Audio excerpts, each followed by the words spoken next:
Topic Thunder, it's Topic Thunder. Just acknowledge it, knowledge with no scholarships. It's Topic Thunder, it's Topic Thunder. Breaking everything down, tech to politics. It's Topic Thunder, it's Topic Thunder. We don't tell you what you want, we just give you what you need. It's Topic Thunder, it's Topic Thunder. News, blues, and views from these Chi-Town streets. Topic Thunder.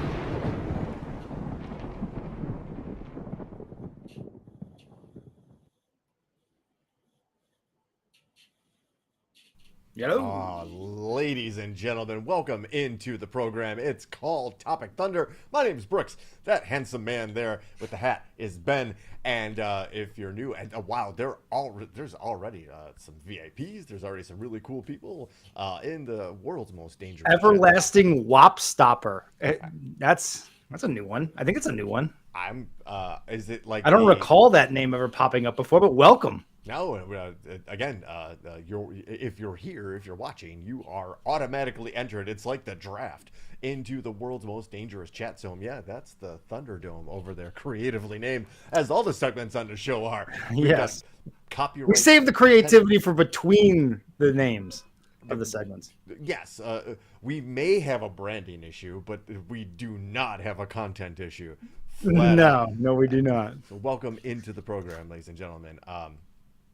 We fashion ourselves as the Internet Saloon. So if you're new to the program, like maybe some of you are, Ben and I fashion ourselves as info-tenders. What we're going to do now is kind of introduce stories you may be familiar with, maybe some you haven't, hopefully familiar with the idea of sparking conversation. And that's all this should be. We don't want to get rude, we don't want to get crass, we want to have fun, but also kind of have an educated, enlightening conversation. So welcome back to the program. Really quick, ladies and gentlemen, a little bit of business, I guess you would say.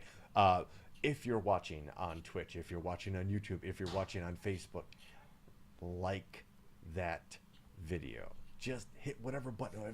And the share. Don't be afraid to hit the share button either. That too. That helps drive the program and might reach places untold. Like maybe people like Everlasting Wop Stopper will find us, or thy Australian guy. Yeah, who's like that unknown favorite here. Bobby Suzuki. Bobby Suzuki jumps in every once in a while. So it's a fun place to be. It's a dangerous place to be. And with that, well, folks. Oh shoot, Ben. Uh-oh. Oh yeah, hang on 2 seconds. Be right back. Meanwhile, I'm drinking Toot and Totem hot chocolate because I was feeling like a hot chocolate. Hey, just in time. I was telling the people I'm drinking hot chocolate from Toot and Totem. That's my drink of choice. I don't know why. I decided right before the show, I was like, you know what? I'm going to run Toot and Totem real quick. I want a hot chocolate. And so I'm going to really quick divert from... I'm the best. There he is, the Australian guy. He declared himself the best viewer. Wow. Okay. I was making a declaration. It is 100 degrees outside, legitimately. I'm showing it right now. I'm literally looking at the Google streaks. I was like, I want to get an independent source. I was about to ask you, what temperature is it outside that you're drinking hot chocolate? And they got you at 89 degrees Fahrenheit. Ooh, it's hotter than that. Yeah, it's got to be legitimately 90. But maybe it's just no. Now that I click on it, says 93. Oh no, 89. Yeah, 89. It's a little bit cooler. Last week it was in the hundreds for sure. But yeah, it's whatever. And you were far enough away from Toot and Totem. Yes, I like that. You go ahead and steal that, Hayden. I like it. There it is. Right. The next Delta 8 idea when it comes to Lubbock. Again, not a content problem, a branding problem. We got ideas. And one of those ideas was to go back to a beer we featured on this show, I don't know, maybe once, maybe twice, maybe thrice. But it's a Chicago standard. It's a really good beer. And if you know me in the summer, I like a nice crisp Pilsner. We do. We know that. We know that. So throwing back to our good friends at Maplewood Brewery, conveniently enough on Maplewood Avenue. And I think I was looking at it, I'm like, is that Logan Square? Or is that like Bucktown? It's in this weird spot. Like right between. Like Diversity and Western. If you remember your Chicago streets. Somewhat. It's been a long time, and I barely remember my Lubbock streets. Okay, well, yeah, a wonderful independent brewery, been around a while, and folks, it's a good beer. I like it's a good, clean, classic can. I like that logo. It's cool. Yes, this. So their can game is it's not Ninja versus Unicorn, but it is not meant to be. It is a more regal beer. Few cans can. You can't compete. Why even try? No, exactly. Why even try?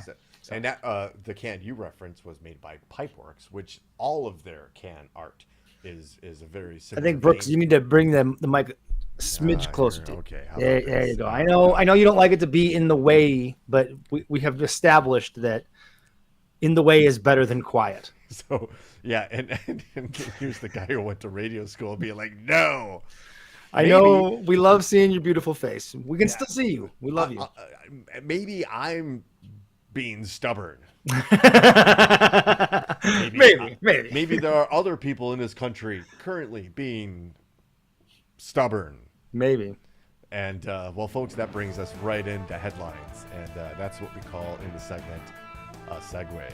I'm interested in who you think is being stubborn in this first story, because I think we may disagree a bit. I don't know. Maybe. Okay. So this story is from Reuters. I'm just going to read the headline really quick, and I guess we'll get into some details about it. But here's the headline from our friends at Reuters because it fits nicely on the screen. Biden allies Pelosi and George Clooney raise fresh doubts about his re-election chance. This was just today, actually. U.S. President Joe Biden faced fresh doubts on Wednesday about his re-election chances with two heavyweights who weighed in that may influence other Democratic lawmakers and financial donors, Nancy Pelosi and George Clooney. Biden must quickly decide whether to stay in the 2024 race. Former House Speaker Pelosi said, and she's a longtime ally. She said that at MSNBC while declining to say definitively that she wanted him to run. And then Hollywood star, Democrat, who co-hosted a fundraiser for Biden last month that made $15 million in one month. He withdrew his support with a damning opinion piece from the New York Times, who at this point really asks some serious questions about what's going on at the New York Times. But an opinion piece by actor, sure. Philanthropist, okay. Tequila maker, yes. George Clooney in the New York Times saying Biden was not the same man he was in 2020. Well, yes, right. Pelosi's remarks, which ignored Biden's repeated insistence that he was staying in the race, suggested he could face a fresh wave of calls from fellow Democrats to exit the race. For nearly 2 weeks, the 81-year-old Biden has sought to stem defections from the Democratic lawmakers, donors, and other allies worried he might lose the November 5 vote to Republican Donald Trump after Biden's halting June 27th debate performance. The president has said again and again, stubborn, that he will be the Democratic candidate and believes he can beat Trump. He said he had a bad night in the debate and vowed to stay in the race. So we're probably all familiar with the very, very vehement. Brooks, I am very interested in how much the narrative has shifted in just the week since we were last here talking together with the world's most dangerous chat room. Because we had that story about, is Kamala a better option? And it felt like no one was willing to discuss the idea seriously that Biden should maybe step aside and they should hit the panic button and make a change. And in the week following, interestingly enough, it started as a murmur, and now you have major donors and Nancy Pelosi not coming out definitively to defend him because it's impossible. We all saw what we saw. You can't unsee what you saw, and you can't just make it go away. It was there. It's still with us. We're still all haunted by it, and we're all concerned with the idea that this dude can't beat Trump. People are going to sit out because he's such a bad candidate, and then we get Trump, and then the shit really hits the fan. And at this point, because of all of the information, ancillary stories that have come out, which I guess we can't totally rule out being an information campaign. However, you start when there's some smoke, you have to, look for the fire. Mm-hmm. And there have been a lot of people who have come out and said, and I'm not talking about George Clooney, but have come out and said, yeah, he's not the same dude. And they're saying he's not the same dude he was maybe even 6 years ago. And that who would expect him to be? Nobody should. Nobody should. We all have had grandparents or have been around 81-year-old people before, right? This is just what happens. It's not a damning. We're not saying Joe Biden is a piece of shit human being. He's not. He's clearly he's given all of the criticism about, say what you will, the dude has been a pretty stand-up guy, and at least you can go back through his history. You can find some things. You could certainly go back through his history as a politician. And if you're in politics long enough, you're going to take stands and you're going to vote for things at one period that 20-some, 30-some years later, you can look back at with more information and more time and more wisdom and say, I was wrong in my decision, am I voting that way or saying that thing that decades ago, and I have since changed my position based on new information that I have been, given. So, but yes, overall, we're not saying he's a shitty guy. We're just saying, man, it is too important of an election to leave any glimmer of doubt. And I'm sorry, people have not just a glimmer of doubt, a large fire of doubt at this point, and it is only spreading like a wildfire will, and gaining more and more momentum and becoming more and more of a rager. It seemed in the week after the debate, of course, there was criticism because nobody saw him. There was a complete media kind of blackout from the campaign and the president himself. Uh-huh. Then a week afterwards, he comes out strong, admittedly strong, the 4th of July. I don't know about that Stephanopoulos appearance. It was not bad, but weird. Yeah, you put him in front of an open mic, he is going to seem like an 81-year-old man who just spent 4 years being in the most stressful job on planet Earth.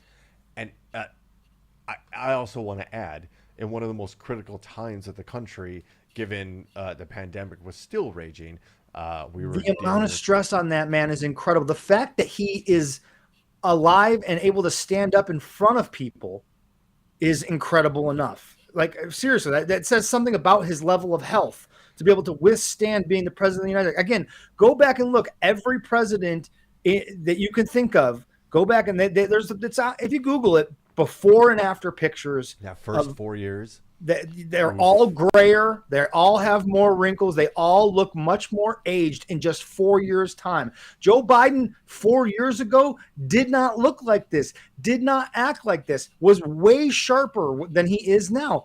It is not surprising that 4 years later, after 4 years of the most stressful job on planet Earth, that his cognitive abilities are going to be much worse than they were 4 years ago. So let's not wait any longer at this point, because every day counts at this point. There's only 4 months till the election at this point. That is kind of where this conversation is gonna kind of go a little bit. I want to bring up 2 points. One is adjacent to this a little bit. A lot of criticism have been coming from never Trumpers. Mm-hmm. Especially online. A lot of them I follow. I Tom Nichols, I actually have quoted and had his tweets on this show. But an OG never Trumper have been railing against Biden, and from get-go, like kicking up all of the dust. And there's dust to kick up at this point, right? And thank God the Democratic Party still has the ability to actually have this conversation. right? Right. And we're not slaves to one idea or the other. There's room here for this. We are having this conversation, Right. And if we're having this conversation's happening at in bars. This conversation is happening at restaurants, at the dinner table. This conversation now is happening everywhere. For everyone that identifies as Democratic or left-leaning, left center at this point, right? Everybody's having this conversation, and we should have this conversation, right? But all of these never-Trumpers that are now, oh, Biden's got to go. His cognitive decline, look at this, we're sucking the wrinkled raisin-like penis of Ronald Reagan, who admittedly in the last 3 years of his second term was suffering clear signs of Alzheimer's disease, which ultimately killed him. Yeah. And his handlers made know about it. Uh-oh. I might be losing us here. Uh-oh. Oh, yeah, your mic switched. Uh-oh. Things are happening. I start talking about Ronald Reagan and shit goes haywire. See, I'm way No, your mic switched. That's exactly what happened. There we go. And we're back. Yeah, just the idea that the nerve and gall of now some of these political pundits who still love Reaganomics and look fondly upon those 8 years to be calling out and calling for the resignation, or basically stepping aside of a sitting president, the presumptive nominee, is appalling. Add that to the pile of hypocrisy that comes from those people. I mean, they are a walking, talking pile of hypocrisy, those people. It's all about it. Yes, you're absolutely right. Ryan Hansen brought up a really good point. I actually mentioned something here, too. He mentioned The Rock being a nominee. That's not what I wanted to bring up here. I wanted to draw a comparison, an analogy here to Joe Biden being an old, aging out champion pro wrestler, right, who is cemented in his spot, does not want to give it up, and now the promoter is in a difficult spot because the promoter is going, well, I need somebody to be my champion for the next 5 years to drive this product, make money going forward, and nobody's going to believe that an 81-year-old pro wrestler is beating somebody who's half their age, right? Yeah. So here's the pro wrestler, and the promoter's coming up to him and the champion and going, look, thank you so much. You've been so great. We are going to take care of you. We're going to make sure you're heralded as the best champion ever, the most legislatively successful president of all time. We are going to carry you out on our shoulders. However, you gotta lay down for 3 seconds. Yep. You got to, because we need to give it to somebody else who is more capable for the next at least 4 years. I love your analogy, and here's how I'm going to do. As you're saying it, I know exactly the correlation. Joe Goldberg. Oh no. Yeah, right. Joe screwed Joe. But here's the actual wrestling analogy: Nick Bockwinkel, Vern Gagne, and Hulk Hogan. Perfect. Nick Bockwinkel was the standard bearer, the guy that was the AWA World Heavyweight Champion. When the AWA World Champion meant something, right? It was the second most important title next to the NWA Heavyweight title for a long period of time because Nick Bockwinkel was that guy. In the time of territories, that was Joe Biden. Yeah, Joe Biden is Nick Bockwinkel. Vern Gagne is the Democratic Party. The problem is Vern had Hogan and said, hey, man, Nick, I need you to do the job for Hogan because Hogan's going to be the one to carry us. Now, of course, that never happened because Hogan ends up leaving for Vince. But the plan was Hogan beats Bockwinkel. Hogan leads the AWA into the future, right? Same scenario here. The only problem is the Democratic Party, Vern Gagne, doesn't have a Hulk Hogan waiting in the wings. This would be so easy if there was an obvious Hulk Hogan where you went, Joe, Gavin Newsom, Kamala Harris, Pete Buttigieg, Pritzker, Hochul. It's actually an indictment on the Democratic Party that they. How do you not have a Hulk Hogan ready to have Bockwinkel put him over? Even more so, going into the 2020 election when Biden beat Trump. Yeah.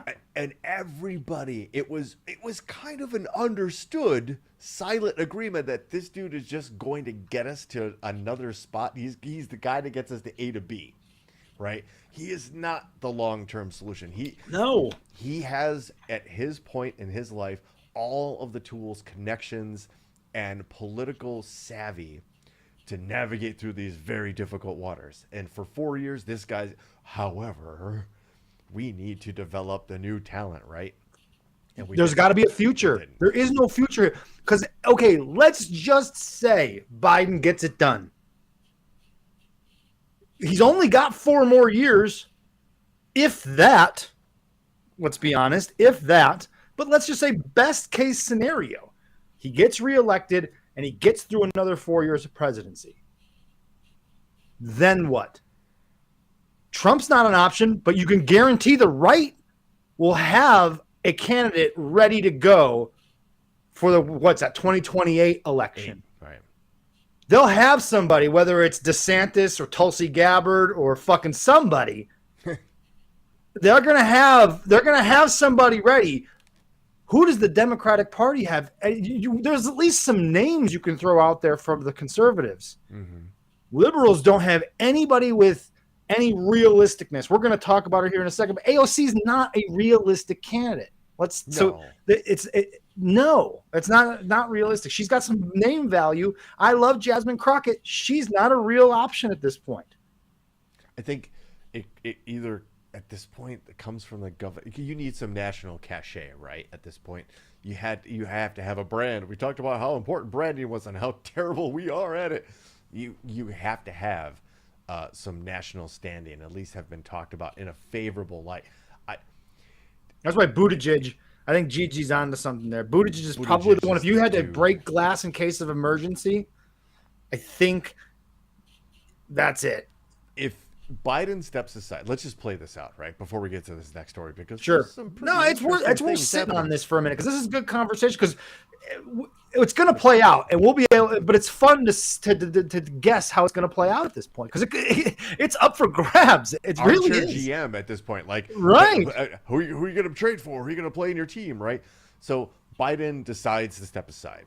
The most logical candidate is Kamala Harris. Yeah, I think Everlasting Wop Stopper does make a good point about Pete. However, who becomes then Kamala Harris's VP candidate? Maybe a Buttigieg. Now, you want to talk about inflaming the other side? All right. So let's just break that down. An African American female and a white homosexual male. So that's a hell of a ticket. Yeah, that's a hell of a ticket, right? You're going to lose and gain from all angles at that point, right? Because the people that were comfortable for voting for Joe Biden just because he was a man or he was Caucasian, whatever those reasons were, right? It immediately goes away, because now Kamala Harris is the candidate who's a woman, so there's going to be the misogynist who are be like, no, but there are also going to be the racist who are be like, well, I'm not voting. We already had a black president. Look at what happened. Right. One of the most successful. Those people were going to vote for Trump probably anyway.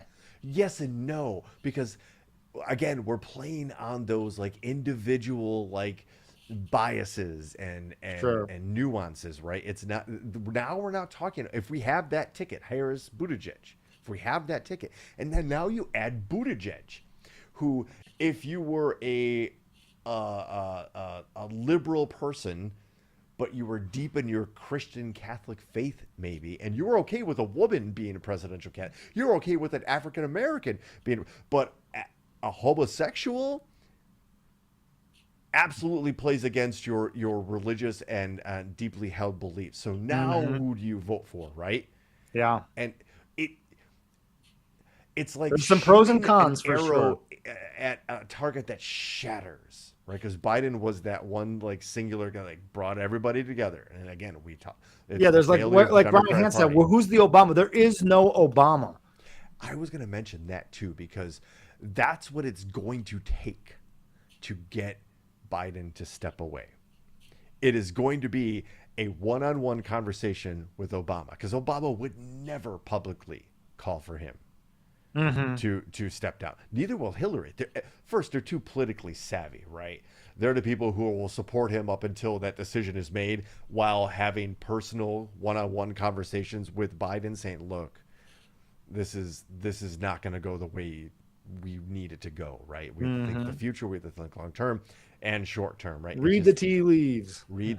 But Hillary and Obama are smart enough to be like, we support Joe up until Joe steps down, and then they'll be like, they'll throw all the latitudes and throw all the bouquets and saying he's one of the most successful presidents of all time. Due to the time he was in, he made the best decision for the Democratic Party and United States of America.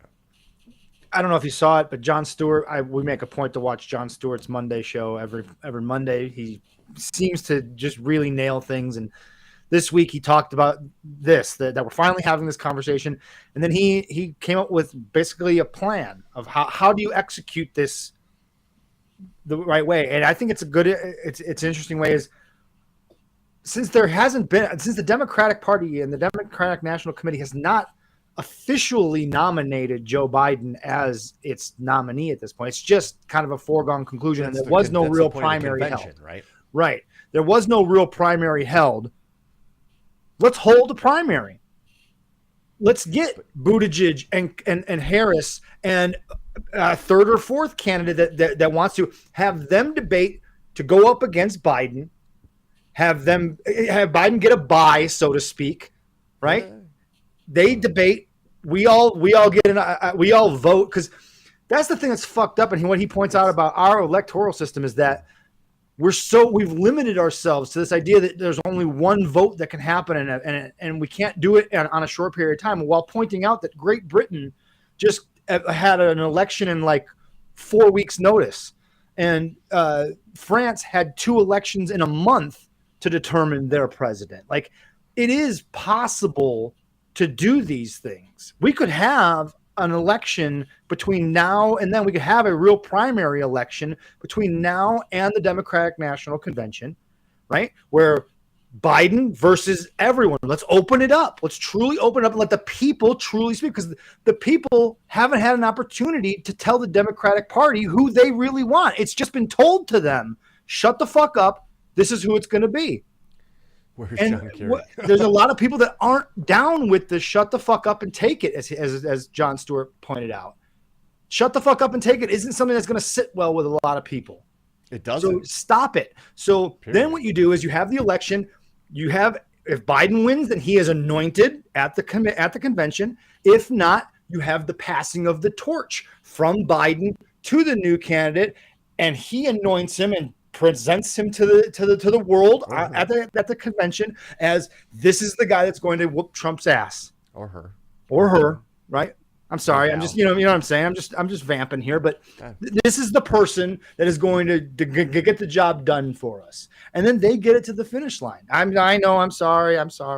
I think at this point a primary throws too much chaos into the mix.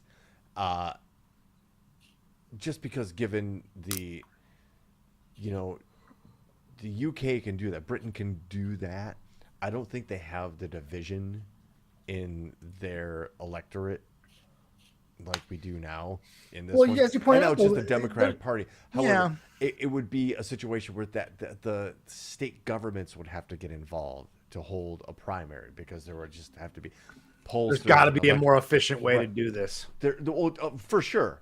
And we've talked about this a lot of times, about our system of government and how we can do better, and the electoral college needs to go away.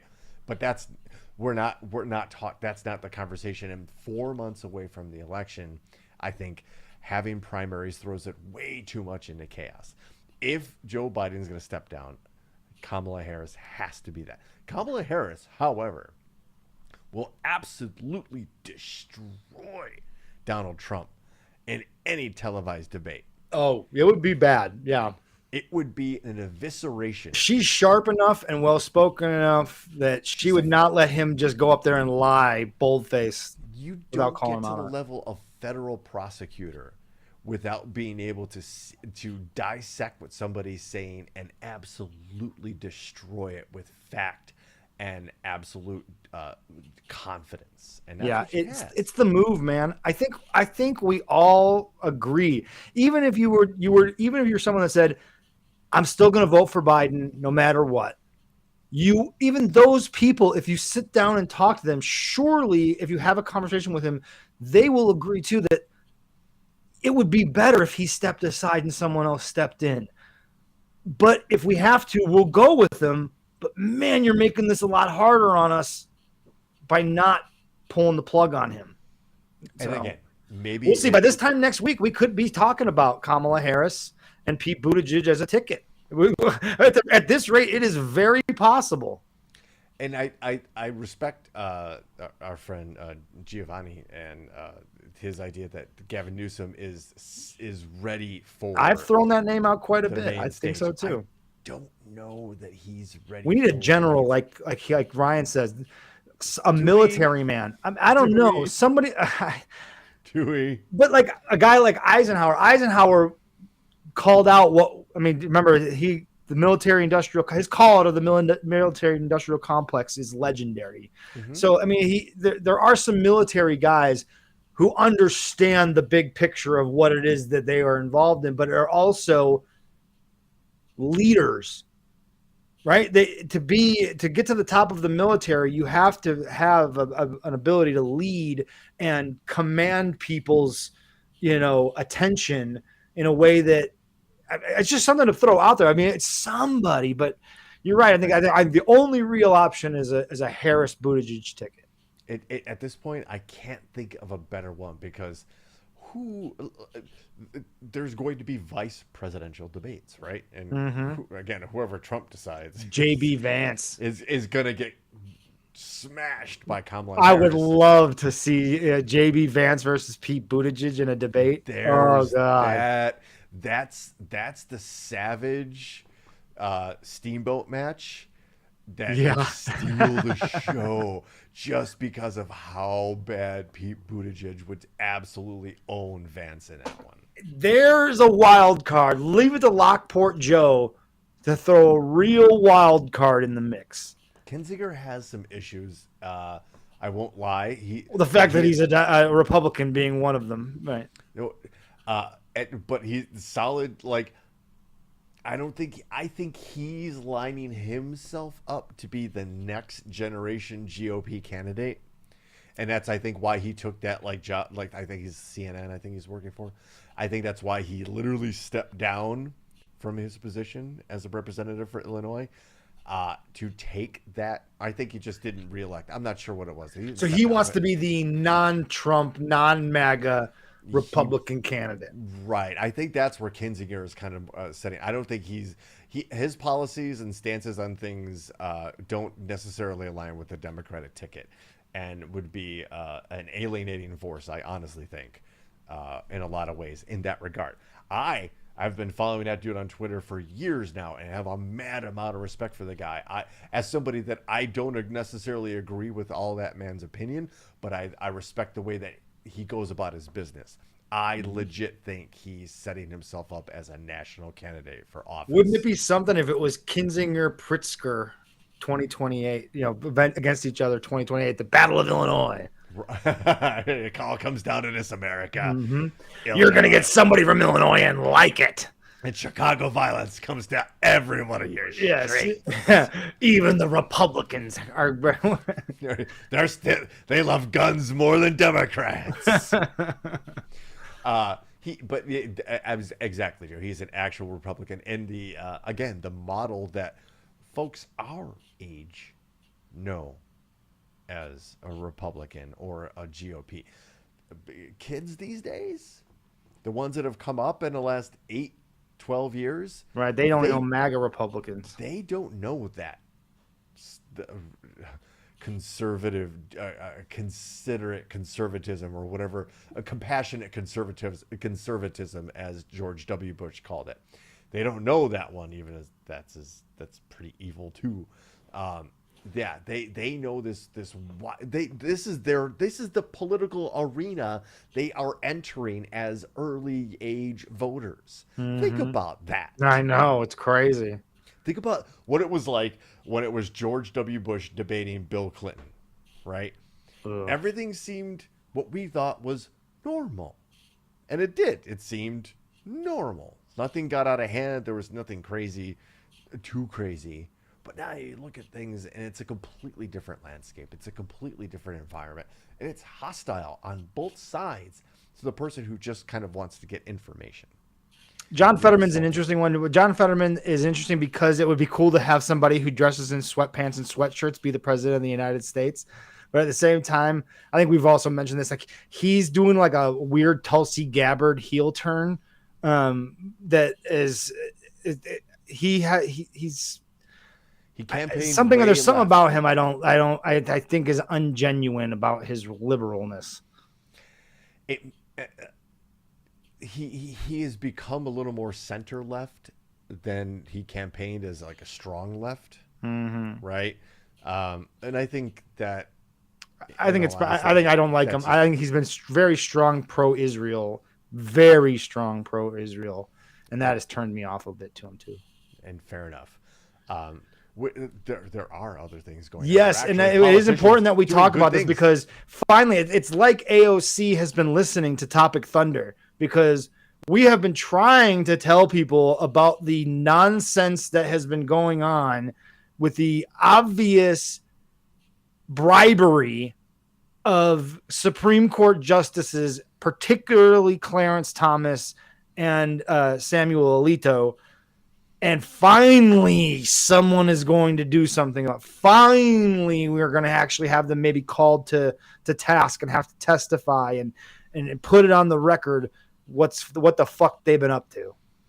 Representative Alexandria Ocasio-Cortez and a group of House progressives on Wednesday introduced articles of impeachment against conservative Supreme Court Justices Clarence Thomas and Samuel Alito. This is from our good friends at Axios. Why it matters. It's a long shot element of a broader legislative push by House Democrats to rein into court after a spat of decisions in June that incensed liberals and just about any clear thinking and logical human being. Correct.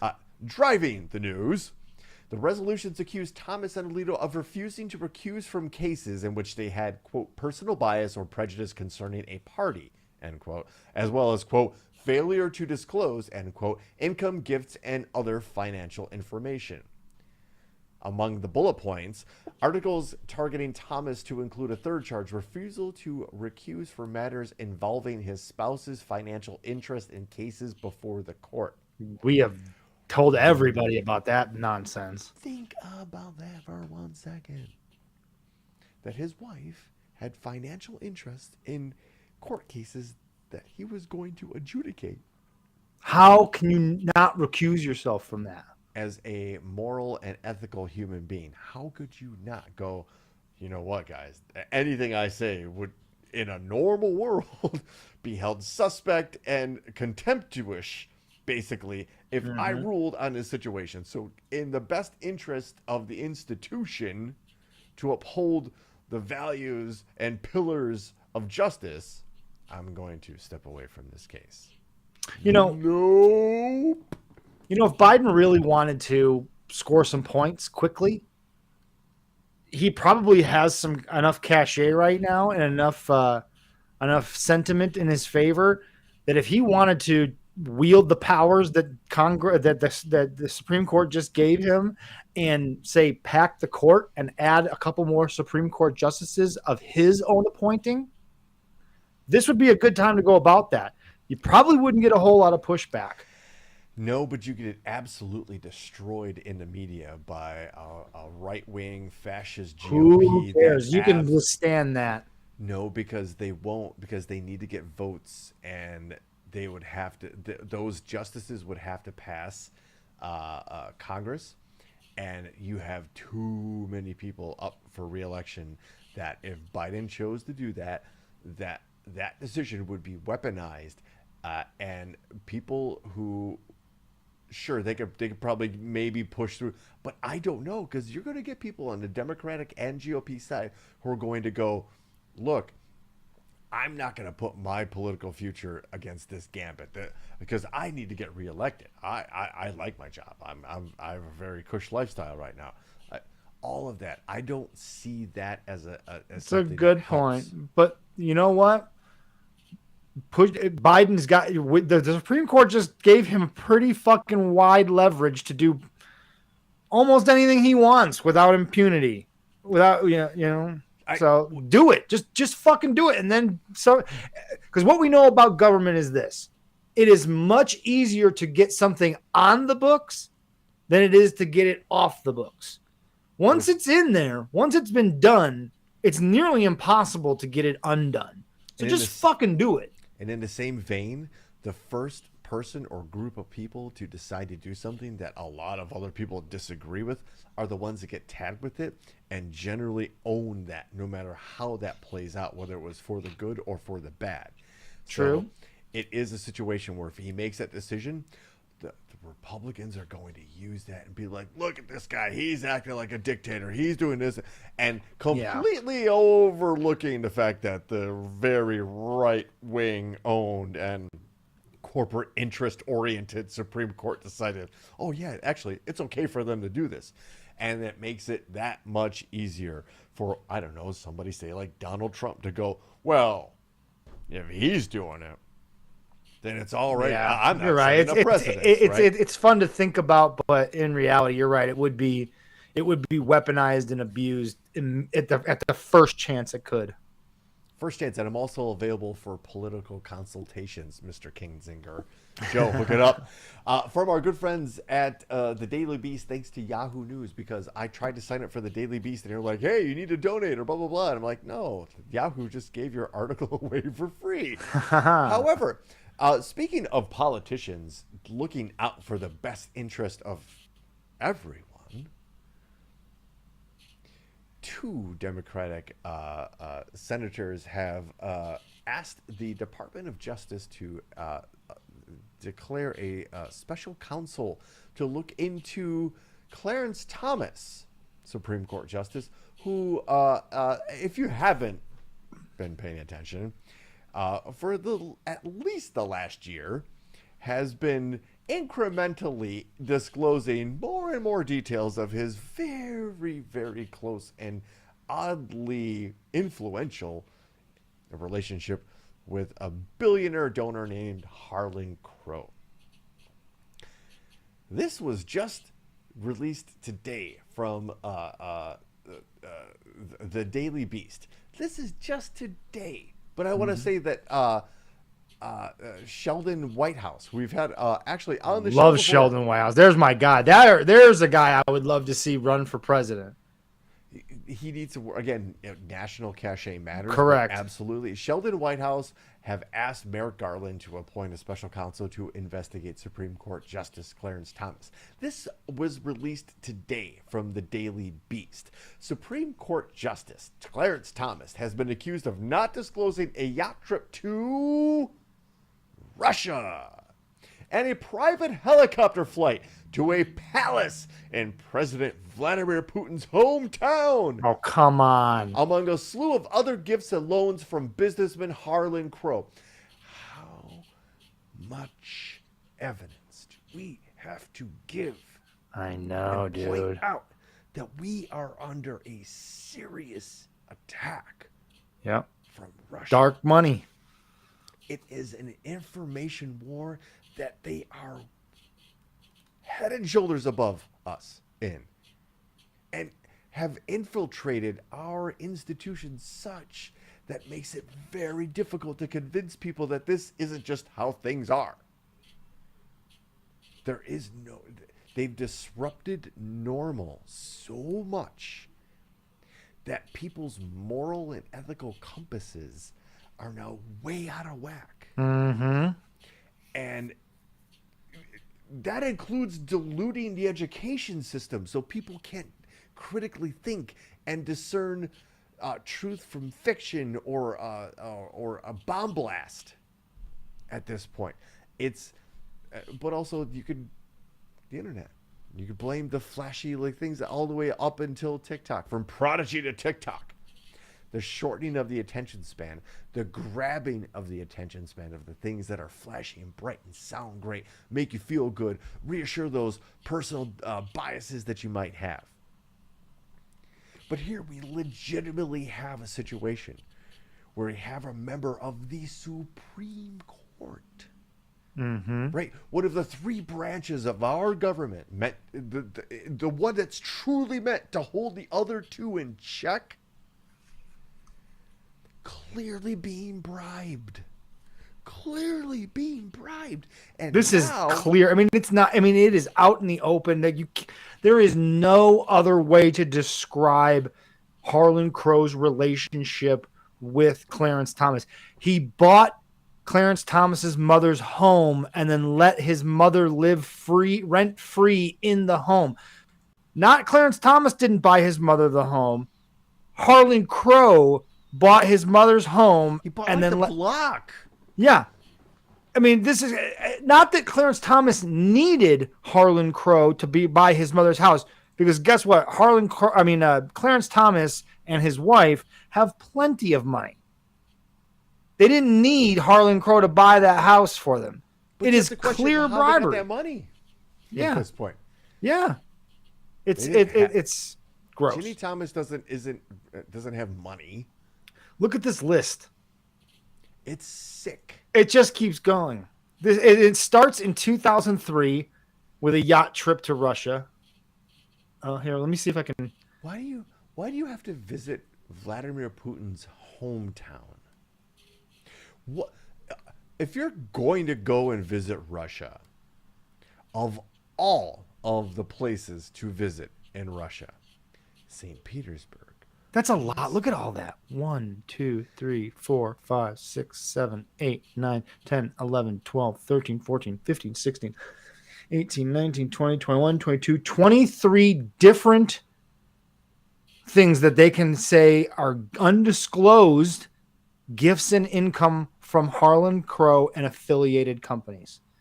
That's fucking gross, dude. And I don't say this as a Democrat. I don't bring this up as any political affiliation, honestly. I just bring this up as like, guys, holy shit. Look at this. Oh, this wait, is it doesn't what end is there. happening. Hold on, dude, because it doesn't end there, because check this shit out. This is a list of likely undisclosed gifts and income from other donors, including Miami Dolphins owner Wayne Huizenga back in 2003 and 2004. I mean, tickets to the Nebraska football and volleyball games in 2019. Wayne Huizenga, who allegedly, we want to say allegedly, whatever deity rest his soul, heavily connected with the mob because he was in the trash removal business. Mm-hmm. Let's you seen Sopranos? Laces out, Wayne. Laces out, Wayne. So yeah, it's gross, and finally, people like Sheldon Whitehouse and AOC are doing at least what they can, even though it is surely screaming into a void, and nothing will actually come of it. But on the record now, in the news, like these clippings and these things exist on the record for the future. In the halls of Congress, this is you can't get rid of this, right? And their names are attached to it, and there is something to be said for being on the right side of history here. Yes, sir. Right? There absolutely is. So Republican, might not go, Republican or Democrat, wherever you that what's obvious is obvious, and that man Clarence Thomas is bought and paid for. It's obvious. It's gross, and it undermines people's confidence in the Supreme Court and the legitimacy of the Supreme Court. It cannot continue. And who exactly are they? They all supporting? Well, of course, Donald Trump, right? Mm-hmm. This story, I'm going to warn people. I'm not going to get into any really gory things, but in a court case incendiary claims about the former president. And this was from this past Monday. Again, That mug. some of this may be difficult to hear. Graphic details of Donald Trump's alleged sexual proclivities have emerged in a latest round of court documents containing the details of late pedophile Jeffrey Epstein's associates. The new documents contain incendiary claims about the former president, including accusations that he had sexual relations with, quote, many girls, end quote, made by one of Epstein's alleged victims, Sarah Ransom. Mr. Trump's name has appeared in a handful of times previously in the documents, and while not accusing him of wrongdoing, appears to illustrate a good relationship he had with the disgraced financier. In newly unsealed documents, Miss Ransom testified that her unnamed friend was, quote, one of many girls that had sexual relations with Donald Trump, end quote, including at Epstein's New York townhouse. Quote, she confided to me about her casual friendship with Donald. Mr. Trump definitely seemed to have a thing for her, and she told me how he kept going on about how he liked her, quote, pert nipples, she testified. Gross.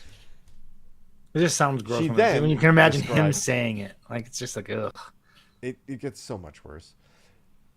She then described in graphic detail how Mr. Trump allegedly caused pain to the victim's nipples, and claimed that she saw the resulting injury firsthand. I also know, this is a quote, I also know she had sexual relations with Trump at Jeffrey's NY mansion on a regular occasion, as I once met Jen for coffee just before she was going to meet Trump and Epstein together at his mansion. Monday's unsealed extracts were included in a letter sent by attorneys representing Alan Dershowitz, seeking to undermine Miss Ransom's credibility. Miss Ransom said that she had seen sex tapes involving prominent figures, including Prince Andrew and UK billionaire Richard Branson. Mr. Trump was not alleged to have been involved in any of the sex tapes. In the New Yorker, an article released in 2019, Miss Ransom said, it just jumped on me. She had invented the tapes to draw attention to Epstein's behavior and to make him believe that she had evidence. So there is a little bit of unbelievability, I guess, now in the defendant. Mm-hmm. However, I will just advise everybody to, if you're really interested in this case and seeing some of the horrific things that Trump has been alleged to do to some of these girls, to seek out this story on your own, but be prepared. Understand that it is some tough reading, especially the way he's been described to have basically sexually abused some of these clearly underage women. And, I don't know, appeared on Jeffrey Epstein's flight list 76 times and was leaving Jeffrey Epstein voicemails. No. We don't care about the fact that Trump was on that list. We everyone else, all the Democrats, those are the names we want to know about. We don't want to know about the Republican names. We don't want to know about the MAGA names. Just the Democrat names. Well, speaking of MAGA, and speaking of the coming torrent, I guess you'd want to call it, have you heard about Project 25? Anybody? 2025. It's because that is another thing that has really started to get some momentum in the last week or so. Is that first? Yes, exactly. Again, people who must be listening to Topic Thunder. Once again, those of you that are tuning in on a week-to-week basis are getting ahead of what the actual news is telling you. You're hearing it first weeks ahead of time. But yes, Project 2025 has become a national talking point, finally. Like, major news sources are finally acknowledging that this is a real thing and a real threat to fucking democracy at this point. At the same time, all of these news agencies are acknowledging the very real threat of Project 2025. Donald J. Trump, quote, I know nothing about Project 2025. Of course, come on. I have no idea who is behind it. Ladies and gentlemen, this next clip. Oh, Hayden, if you don't know what Project 2025 is, As soon as the show is over, Google that shit, and you're gonna have your mind fucking blown. So Project 2025, really quick. Yeah, yes, we can give you a Reader's Digest version. Really quick is basically the MAGA policy platform going forward, and will be instituted in the event of a second Trump presidency. Play by play, like a playbook. It is horrific. It is draconian. Evangelical Christian ideologies throughout. It is basically Sharia law here in the United States. Correct. And it is Judo-Christian fascist nationalism. All right. Gotcha. Well, if you're not familiar with Project 2025 or the people behind it, this is a project leader, Kevin Roberts, who legitimately says in this video that Donald Trump gets full credit for creating Project 2025, even though the former president says he knows nothing about it because he can't has stop no lying. idea who's behind it. What is the point? What is the point in lying? That's why he is such a pathological liar, is that he lies about things there's no reason to lie about. And it's very provable that you're lying. Right. Why do it? Like, he can't help himself. You say something to him, and his immediate defense is to say, no, that didn't happen. Like a mobster. It's incredible. But let's listen to this jackass and see what he has to say. We've been working with all of them on one project since soon after Joe Biden took the oath of office, before any conservative presidential candidates had even entered the race. As my friend and colleague Paul Dans before talked about briefly, our Project 2025 has developed a comprehensive policy agenda, but even more importantly, recruiting people, 20,000 people to go into the next administration, hopefully to help take back this country for you and for your audiences.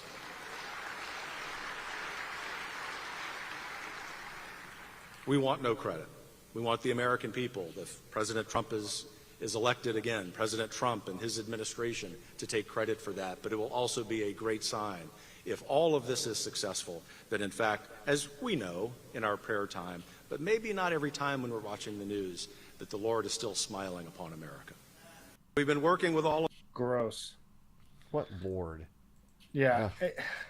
But one important thing that he talks about there that is the scariest part is that they are actively recruiting tens of thousands of like-minded people to infiltrate and take over all aspects of the government to make sure that they are all aligned on the same way. There will be no dissenters working in the government if Project 2025 gets its way. You will toe the line. You will be a MAGA Republican, or you will not work in the government. That is what is going to happen.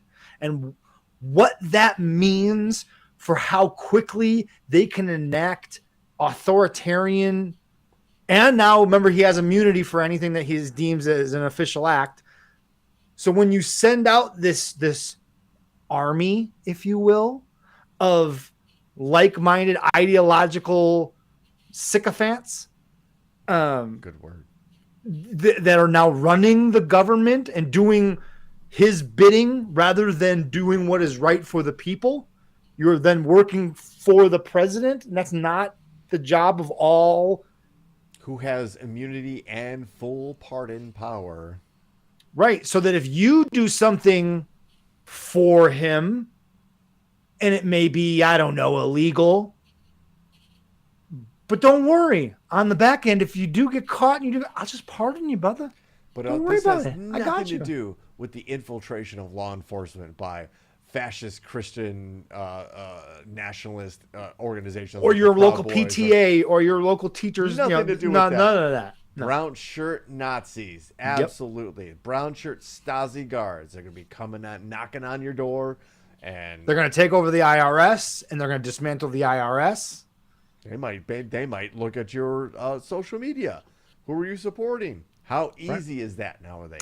Well, yeah, and if you're a government employee, it's going to be, who are you? What are you posting on social media? And if you are not a MAGA Republican, if you are not towing the line, you will not work in the government. You will be fired immediately. We might find ourselves, as popular as this podcast is, Ben, we might find ourselves in a situation where very realistic, where it's just shut off. Our IP addresses are now cut off from the internet suddenly. However, Ben, there is hope. There is? This is not the lightning round, although the lightning round's coming up. Trust. Gay furry hackers claim credit for hacking Heritage Foundation files over Project 2025.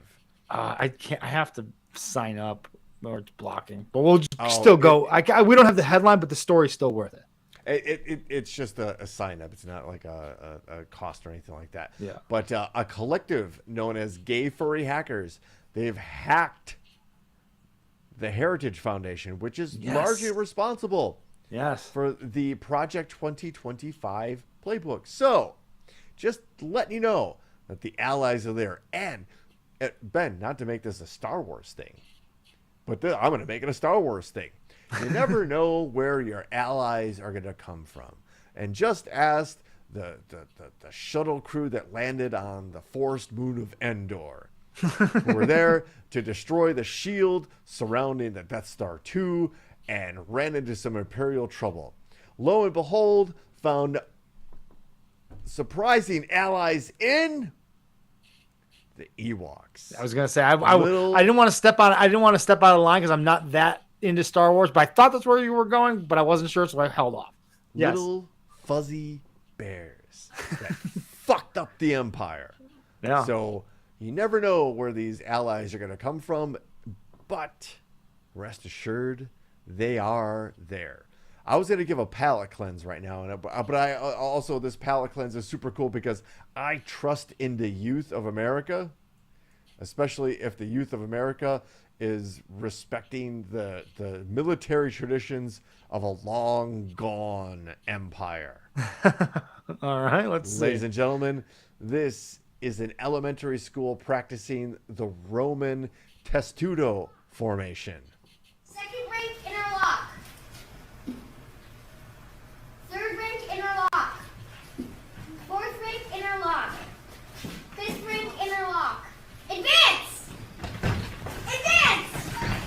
Advance!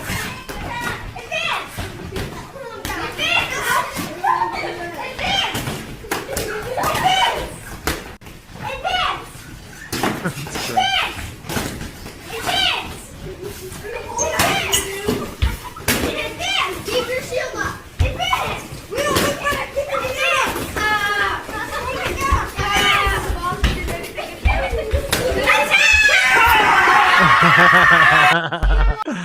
Oh, that's fucking great. And literally, if you wonder how Rome conquered, legitimately, that's how they dealt with infantry dealing with like arrows and shit being flown at them. They got through it. They got through your line. Ben, I really wanted to bring this story to your attention because this is something way up your alley.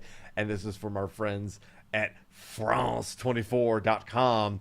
Extremely dangerous. Health experts slam doping-friendly enhanced games. See, I love this idea. All right. Athletes at the Paris Olympics later this month will be tested for performance-enhancing drugs. But a competition plotting to rival the games, doping will be the point. I love it. The enhanced games currently planned for late next year will not test competitors for drugs, but instead encourage them to take advantage of medical advancements to break world records. The organizers say that by freeing athletes from the tyranny of anti-doping agencies and embracing technology, the enhanced games aim to, quote, safely evolve mankind into a new superhumanity. I love this. I am in full support. But researchers who have studied the effects of performance-enhancing drugs told AFP that they fear the games will push athletes to dope to such extreme levels that they could risk heart attack, stroke, or even death. They know what risk they're taking. They did. It remains unclear if the enhanced games will actually be held at all. World Athletics president... it's in capitals. I assume it's an organization. I didn't know such a thing. Athletics. Wait, so they get to determine what is it? What the fuck? What athletic? What is world athletics? But they have a president. And I wanna his look name this is up now. Very sus as Sebastian Coe. He's Who dismissed the are idea as world bollocks. athletics? But momentum seems to be building after retired Olympic swimmer James Mangusin signed up earlier this year, and the competition announced millions of dollars in funding from investors, including a U.S. libertarian billionaire Peter Thiel, who's a real fucking piece of shit. Yeah, Come for yes, he me, is. bro. Yeah. Astrid Christine Borgenbeck, a researcher at Oslo University Hospital, says she was shocked to find out there was even a chance this extremely dangerous idea could become reality. Borgenbeck, who studied how anabolic steroids damage the brains of weightlifters, warned that games would, quote, triggers use with no boundaries, illustrating how the concept could be incisive of such use. Magnuson told a podcast he will, quote, juice to the gills, end quote, to get the $1 million prize of breaking the 50-meter freestyle world record. So, Ben, I'm going to ask you this question. Yes. In the world record book, you have somebody who's clearly cheating, admittedly cheating, encouraged to cheat, or enhance their performance. Yeah, I guess that. outside Yeah, something. we can argue whether or not it's cheating, but whatever. Okay, let's at least agree that it's cheating. Well, for the sake of It's the discussion. enhancing. Let's not say cheating because Sure. they're allowing it, right? But if that enhanced individual on their way to Breaks the record. superhumanity breaks the record, is that record really broken? Yes. You think so? Yes, because it happened. You can't unhappen it. How they get to that point, to me, is irrelevant. I view it as using science and using the advances in athletic training and science.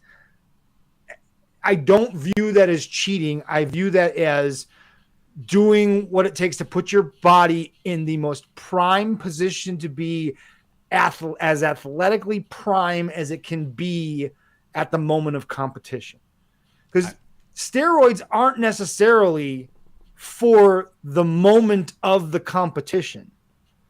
Like, a lot of it is for recovery. It allows you to continue to train every day without your muscles tiring and getting fatigued. You can keep going. Like, that's why, like, baseball players, Barry Bonds, right? Barry Bonds didn't take it to help him hit home runs. He took it so that his body would stay healthy. Well, And I mean, he did also take like a fucking weightlifter's amount of steroids to gain an incredible amount of muscle mass. I was going to mention that because there is a difference here in that. The whole baseball steroid usage, which everybody knows that those dudes were on something, but all of those dudes are saying, no, we weren't. No, we weren't. So there's that argument there, whether you believe them or not. This is guys that are an saying organization like they're being like, yeah, I did. Yes, and I think there's a little bit of fear mongering going on in that just because you're doing it doesn't mean you're going to abuse it, right? You can take those things under the care of a doctor's supervision healthily and have your levels checked to such a precise level that it really isn't hurting you ultimately. It could be done in a way that isn't harmful and is helpful. Like, there are TRT replacement therapies all over the place now, right? Like, we know there are benefits to it. I think things like this is what we need to get past the stigma of performance enhancing drugs. The argument I have always had is the sports and competition, people have always been looking for a chemical edge, no matter whether it was caffeine, methamphetamines, greenies, whatever the case may be. Coffee. There was a time when drinking coffee before a competition they thought that was performance enhancing. Well, not everybody drinks coffee. So is it if it does, if that extra caffeine gives you that extra burst that makes you just that much faster than the person next to you, was the caffeine illegal? Was that performance enhancing? We don't associate caffeine with performance enhancing. We've drawn a line at a weird place, and it's all off of a stigma from the early 80s when disinformation and misinformation about drugs was rampant, coming from the government and anyone associated. The stigma of steroids, because Lyle Alzado was the face of steroids. You know what I mean? They used him as an example of this is what will happen to you, but he was abusing. Not everyone is going to abuse them. That's when it was against the rules, so to speak, right? But if Lyle Alzado had a doctor, the team doctor he could go to and administer them healthily to him, he probably would have done that and not abused them. None of these guys would know. And that's not the mindset. If athletes get an edge on something, they're going to absolutely maximize that edge. And let me be very clear about this. I am all for these dudes. Dude, if this dude, like he quote, juices himself up to the gills and in the middle of the Olympic pool explodes yes, I'm okay with that too. Yeah. I'm okay with that because that's what you signed up for. That's why I'm watching. Yes. I'm looking to see some freakish shit. Right, exactly. But I think we do need to cut it down the middle and be like, okay, then we need to have separate things going on. I understand that I am in the way minority when it comes to that. I understand that most people are going to look at that and go, no, that has to be put in a separate category. It has to have an asterisk next to it. I get that. And I can't really totally argue it other than just me going, no, I'm digging my heels in because I want to be right. But I understand wanting to. If tomorrow Barry Bonds, Mark McGwire, Sammy Sosa all step up and be like, look, we did a ton of fucking steroids. We're all for putting asterisks next to our names. Okay, cool. Like you just said, all right, I was doing something against the rules here. However, I did it. It's in the books. You saw me hit those things. There are things that steroids didn't help me do, help hit that ball, but there was something extra there that other guys weren't doing. I'm okay with that. Just admit it. I just want to know. I just want to know, and I can make my own decision past that. Yes. Speaking of drugs that might be good for you. I know we're running long here. Sorry. Ben, a new study has shown that psilocybin leads to a profound shift in brain connectivity patterns. Yo. Now, this was one of those stories published by the Royal Society of Publishing, and one of those long-form scientific research papers that we tried to read in here, and it just got too plumb boring. Yeah, However, just look at just that right there on the screen. The names of the people involved in the. I clicked on the link too, the Royal Society of Publishing.org. It just look at that neuropsychopharmacology.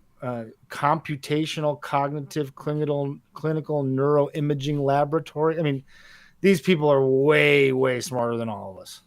So thankfully, a gentleman, a medical doctor named Nicholas Fabiano has kind of broken this down for us. Again, the use of psilocybin and brain connectivity patterns.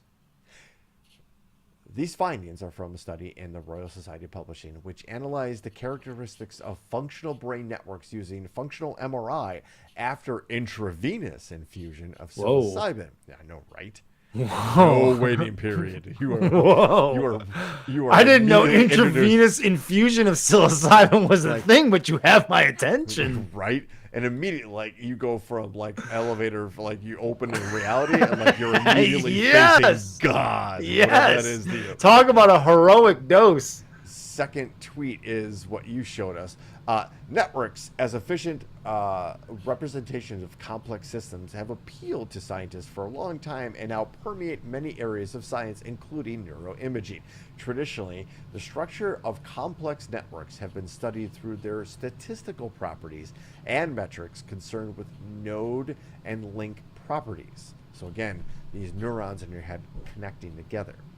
In this study, the characteristics of functional brain networks were analyzed at the mesoscopic level from novel perspective that highlighted the role in homogeneites in the fabric of functional connections. I'm assuming those are very important. Yeah, sounds important. Healthy volunteers were given intravenous infusions of psilocybin, which is the main psychoactive chemical. Why didn't they ask me to sign up for this? God Right? damn.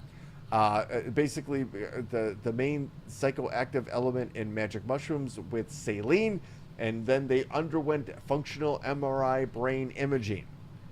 The psilocybin group had a profound shift in brain connectivity patterns, dissolving fixed networks and creating new communication pathways. Yeah.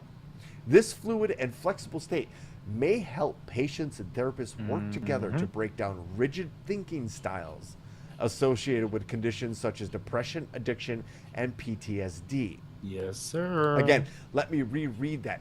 The psilocybin group had a profound shift in brain connectivity patterns, dissolving fixed networks and creating new communication pathways. This mechanism could explain the clinical effectiveness seen in psilocybin in randomized controlled studies, and they link another study. Overall, these results suggest that the psychedelic state is associated with a less constrained and more intercommunicative mode of brain function, which may be a key mechanism in the effectiveness of psychedelic-assisted psychotherapy. Invest in MindMed, MNMD. So, without reaching too far back into your memories, and maybe creating new ones, does anybody remember the first time they tasted ice cream? Oh, no. No, not at all. I wish, but no. I don't. No, definitely not. However, I assume it was something like this. Whoops. No.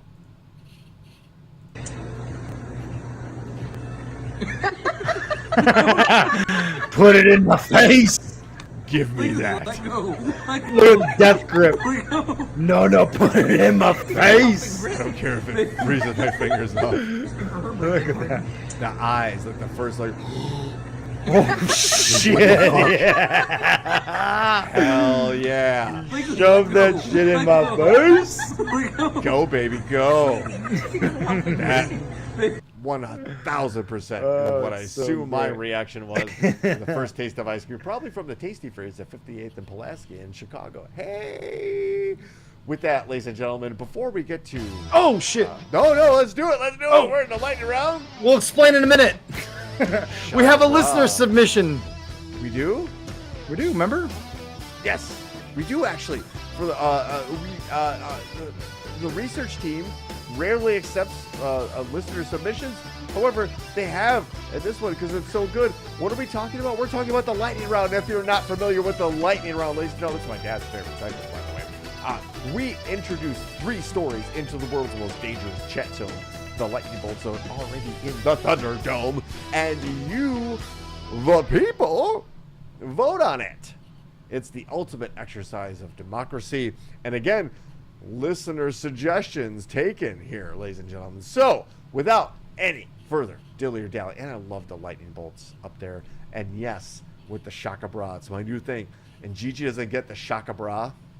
And I'm going to show her, like, eventually I'm going to, like, all right, anyway.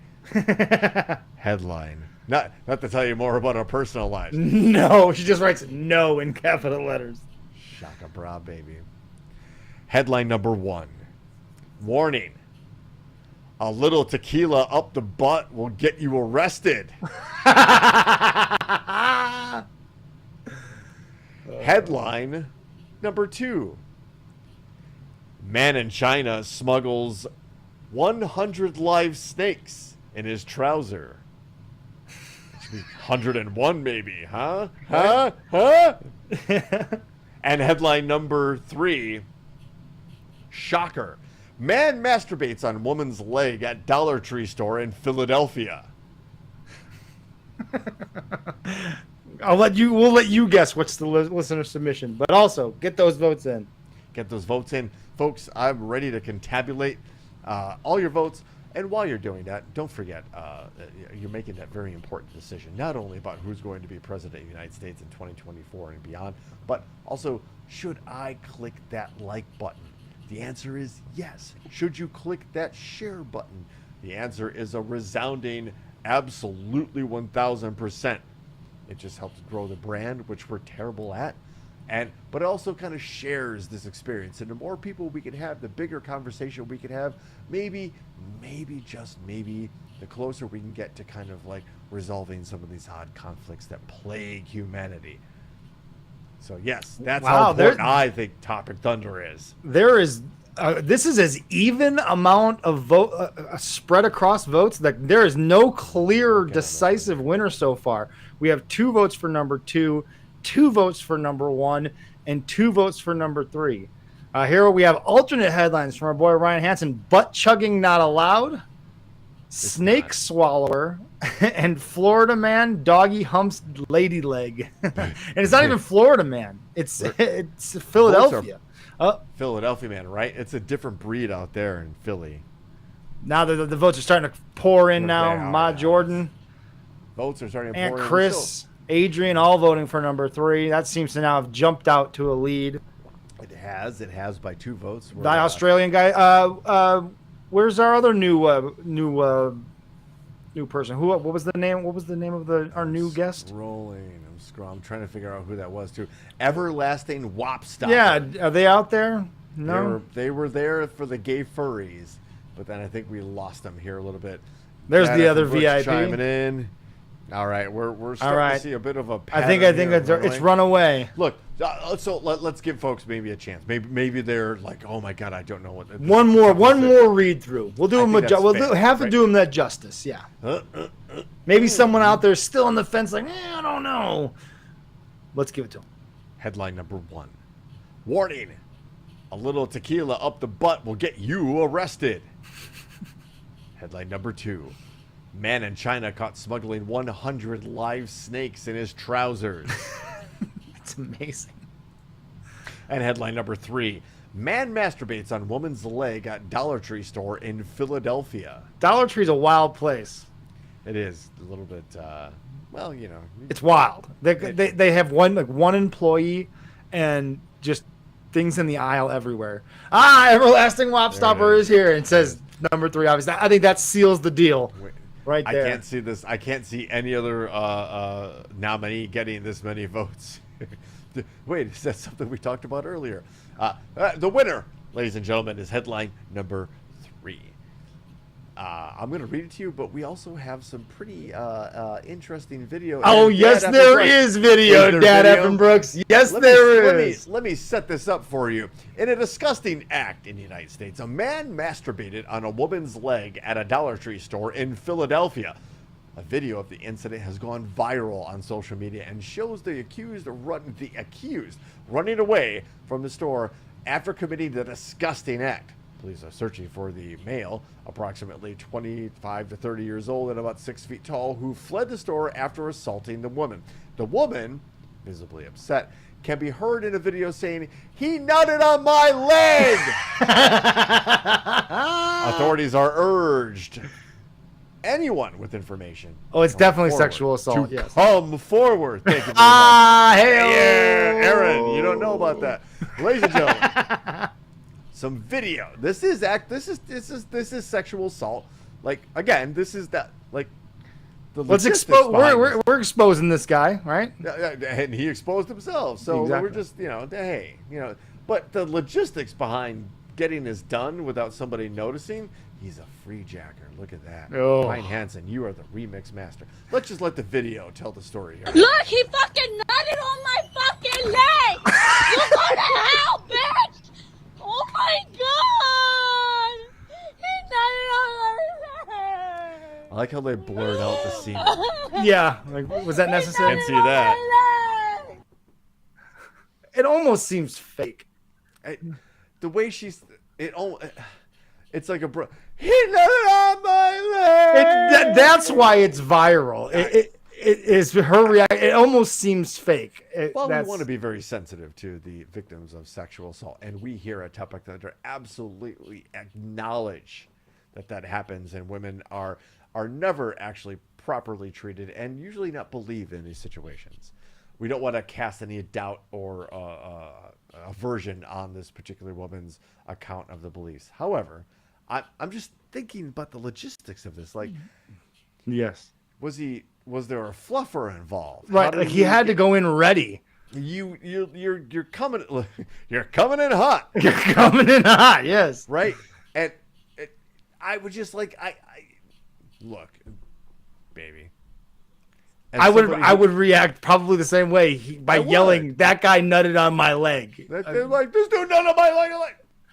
That's why this is a story. Is her reaction to it is somewhat hilarious. If you can't at least see the humor in that on some level, like I guess you're just humorless. I don't know. I guess maybe it's not something that you can find any humor in, but like the way she says that is pretty fucking comical. And let me be very clear. I've partied at the Crowbar in the early 2000s. There is no doubt male and female ejaculates ended up on my person somewhere many times amongst many visits in that club, whether I wanted it or not. Yes. However, this is terrible. It should not happen to anybody. It should not happen to anybody. Thank you very much. Shout out to Haven for that listener submission. Thank you very much for that submission. It was a wiener, as we say. Thank you. We're full of puns here, ladies and gentlemen. And that's Topic Thunder. So, folks, thank you so much for being part of the show. You are the lifeblood of the show. Without it, it's just Ben and I ranting at the stars. So your participation makes it all happen. So thank you again. Share it, like it. It means more people might see it. More people might join the conversation, and we might be able to come to a better consensus in this crazy world that we always talk about here. So from the deck of the USS Rapapa, my name is Brooks. That handsome gent is Ben. This has been Topic Thunder. Thank you, one and all. And now,